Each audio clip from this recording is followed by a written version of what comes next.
Hello everyone, welcome to our YouTube channel, and for today we will be featuring Echeveria Dusty Rose, and itong succulent na to is a fast growing one and it really forms a rosette of powdery violet leaves, and sometimes it really turns pinkish depending on the season. What I like most about this succulent is that pag nagkaroon na nga siya ng offsets, it would form a cluster like what we are seeing right now, and they can grow up to 8 inches in diameter. In terms of its light requirements, it's best if we will be putting it in a sunny location. So in my case, they are here at our rooftop and they receive an all day long na full sun exposure. So that's very important kasi if they won't be receiving enough sunlight, they would become leggy, and at the same time, we cannot really see their natural vibrant color. So right now, ayan, we can see the stress color of this succulent. Although if we will be putting it in an area na talagang naka full sunlight sila without any filter, we have to be extra careful kasi pag nasobrahan naman, it would lead to leaf burn or sunburn. So sa ngayon, yung ating dust rose is happy with its current location na nandito nga sa isang sunny location, and actually right now we can fully appreciate its vibrant stress color because of the sunlight that it's receiving. Watering the succulent is also very easy, and all we have to do is water it pag nag-completely dry na nga yung kanyang pinaka-soil, and sometimes I do literally water yung kanyang rosettes or leaves primarily because I wanted to get rid of the dirt na nag-collect sa kanyang pinaka-leaves, especially na it's not really raining these days dito nga sa ating location. So in any case na ayaw nyo yung mabasa yung kanyang rosette, you can water yung ating soil directly, and so it's important to make use of a well-draining potting mix.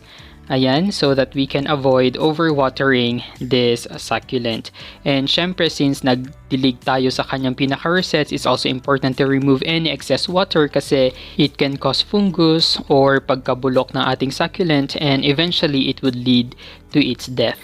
When we talk about its propagation, sobrang dali niya lang i-propagate and padamihin, and in fact, before I only have one mother plant, yan yung nasa gitna, and all the other rosettes that we are seeing right now are its offsets already. So in other words, whether or not we will propagate it intentionally, talagang mabilis siyang dumami. But if you wanted to propagate it through its leaves, hindi rin kayo mahihirapan kasi ayan, talagang madali siyang matanggal. But another way of propagating this is through stem cuttings, and it's actually one of the best way in propagating the dusty rose.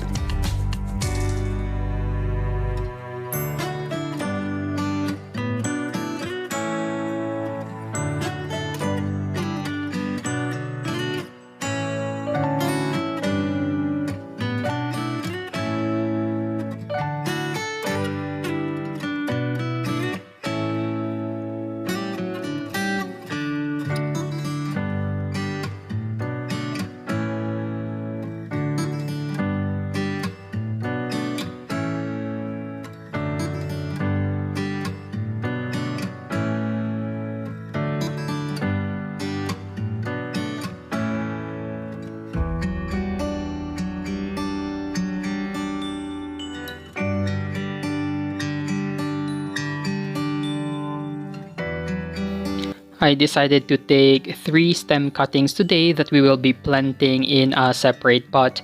For its potting mix, I'm just gonna be using a combination of organic and mineral.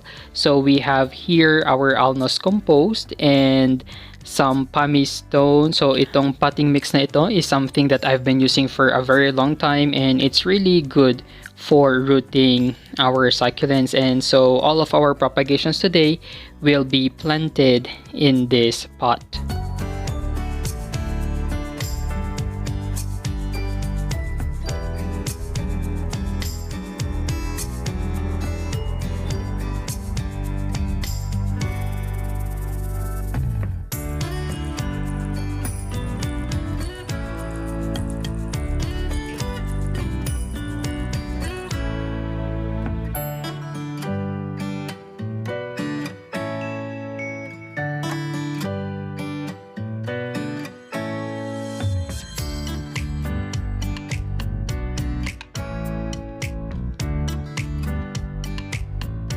We are finally done planting them here, and it's very important na ilagay muna natin sila sa isang bright and shaded area while they are growing their new roots, and probably after 1 month, that's the time we can start watering them and gradually expose them to sunlight. Lastly, for their grooming and maintenance, we have to remove some of the old and dried leaves.